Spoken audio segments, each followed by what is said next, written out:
Dear students, please note down. These notes are available in the description of video. Please download your notes.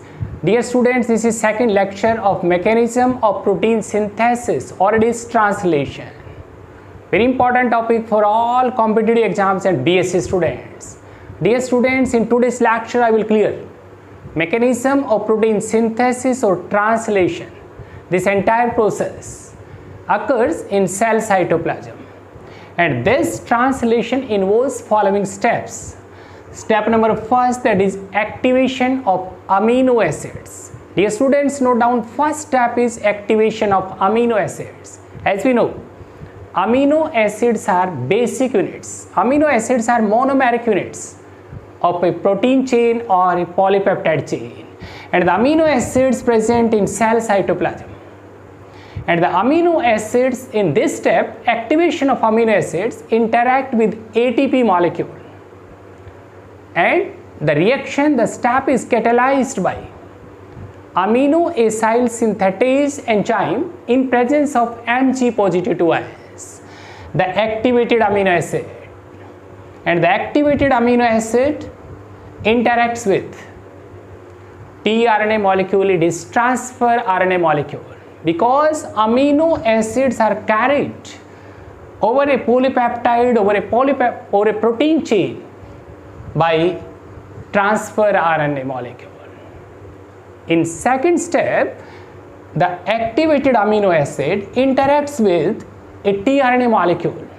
This reaction is catalyzed by amino acyl tRNA synthetase. As a result, the amino acid is transferred over this tRNA molecule, and the tRNA molecule, when binds a specific amino acid, this process is charging of tRNA, or it is amino acylation of tRNA. Next step is initiation of polypeptide chain. Dear students, in this step number third, a initiation complex is formed having ribosome, mRNA and charged tRNA. As we know, the ribosomes are protein factories, and each ribosome having two subunits. Both subunits associate at the time of translation. In this initiation complex, smaller and larger subunits associate, and this mRNA molecule enters in the groove or in a cap of mRNA present in this smaller subunit of ribosome, and this charged tRNA, amino acylated tRNA having a specific amino acid, it also gets attached and it remains on this P site or D site. P, it is peptidal site, D, it is donor site, and here, look here, this A site, it is acceptor site. This acceptor site remains exposed. Note down, in this translation, first step, that is activation of amino acids. It means amino acids interact with ATP molecule in presence of amino acyl synthetase, Mg positive 2S, and energy is provided by GTP instead of ATP. Activated amino acid then interacts with this tRNA molecule, or simply the amino acid is transferred over tRNA. That process is charging of tRNA, or it is amino acylation of tRNA. Step number third, that is initiation. In this, a complex is formed between ribosome, mRNA and charged tRNA. The both subunits of ribosome associate in presence of Mg positive 2S.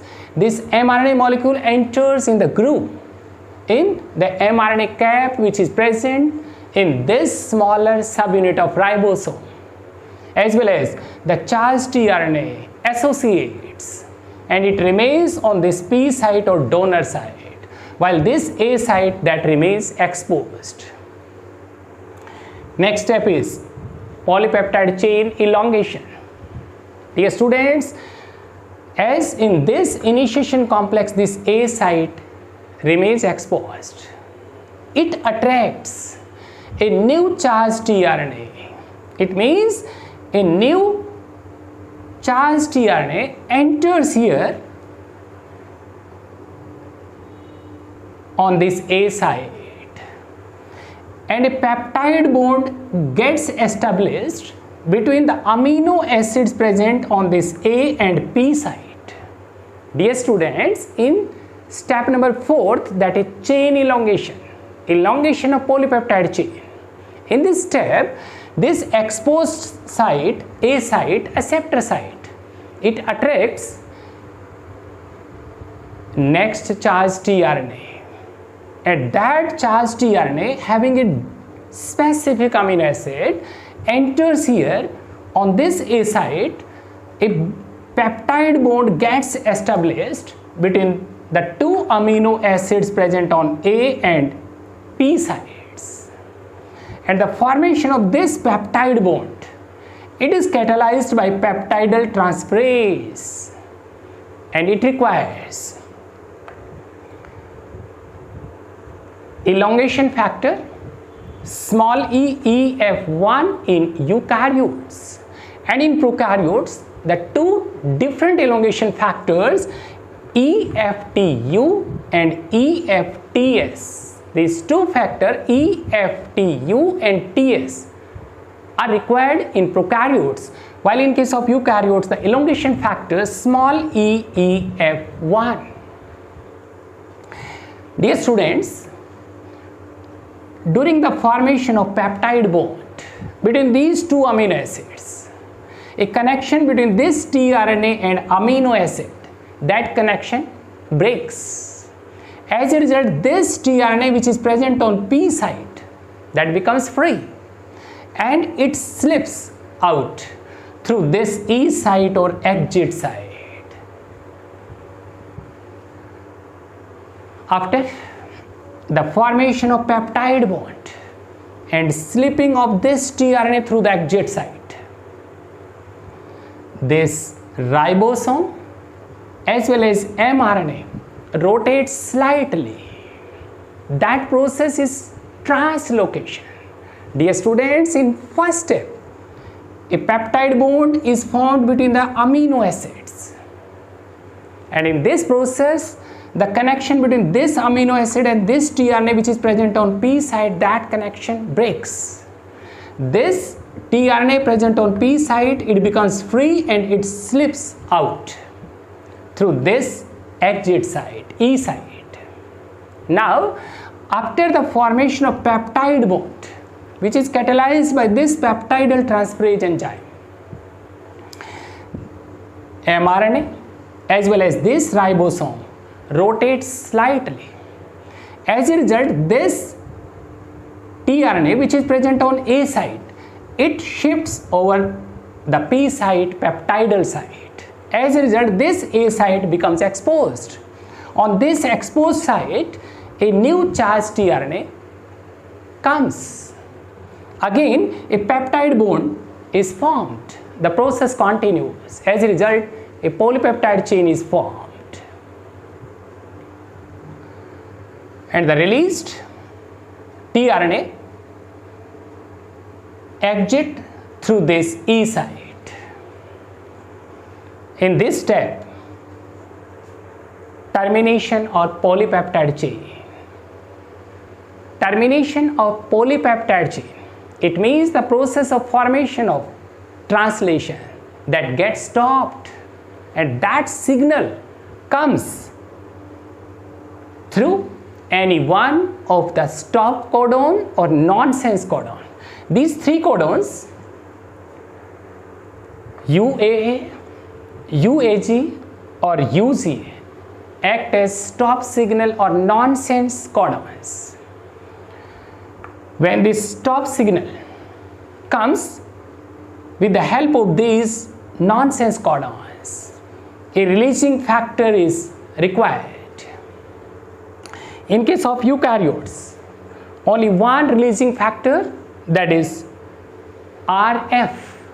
But in case of prokaryotes, three releasing factors are involved: RF1, RF2, RF3. In case of prokaryotes, three releasing factors, but in eukaryotes, only one releasing factor, RF, are required. In this termination of polypeptide chain, both subunits of ribosomes dissociate. This mRNA molecule, this polypeptide chain, tRNA releasing factor become free. And dear students, as we know, on this mRNA molecule there is a cluster of ribosomes. So polysomes or polyribosomes are present, and each ribosome produces one polypeptide chain. It means a cluster of ribosomes produce several copies of identical polypeptide chain. That is called amplification of translation. It means at one time, simultaneously, several copies of identical polypeptide chains are formed. And the last step, that is post-translational modifications. It means after the formation of a polypeptide chain, the newly formed polypeptide chain, that is a linear structure that having a definite sequence of amino acids, and that polypeptide chain requires some modifications like foldings, and it is converted into three-dimensional structure, and that process is carried by special type of enzymes named chaperones. This is all about mechanism of translation. First step is activation of amino acids. Activated amino acids are transferred over tRNA molecule, because this transfer RNA molecule, it carries amino acids over this polypeptide chain. This is initiation complex, which involves binding of smaller larger subunit of ribosomes, mRNA molecule and tRNA molecule, and this A site remains exposed. In this chain elongation, A site attracts next charged tRNA. A peptide bond is formed between the amino acids. The step is catalyzed by this peptidal transferase. When this peptide bond is formed, the connection between this tRNA and this amino acid, that breaks. As a result, this tRNA becomes free and it is released through this E site exit site. Now this ribosome and mRNA rotate slightly. The process is translocation. As a result, this tRNA having a polypeptide chain present on A site shifts on this P site, and this A site becomes exposed. So it attracts new charged tRNA. The process continues until a polypeptide chain is formed, and last, the termination of polypeptide chain.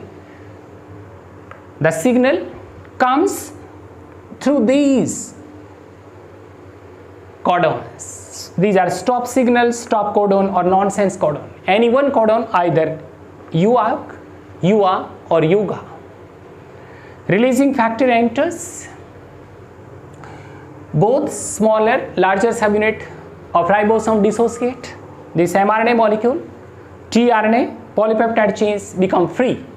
And after a polypeptide chain formation, some modifications are required, like foldings, like conversion of this linear polypeptide chain into a three-dimensional structure, specially assisted by enzymes chaperones. This is all about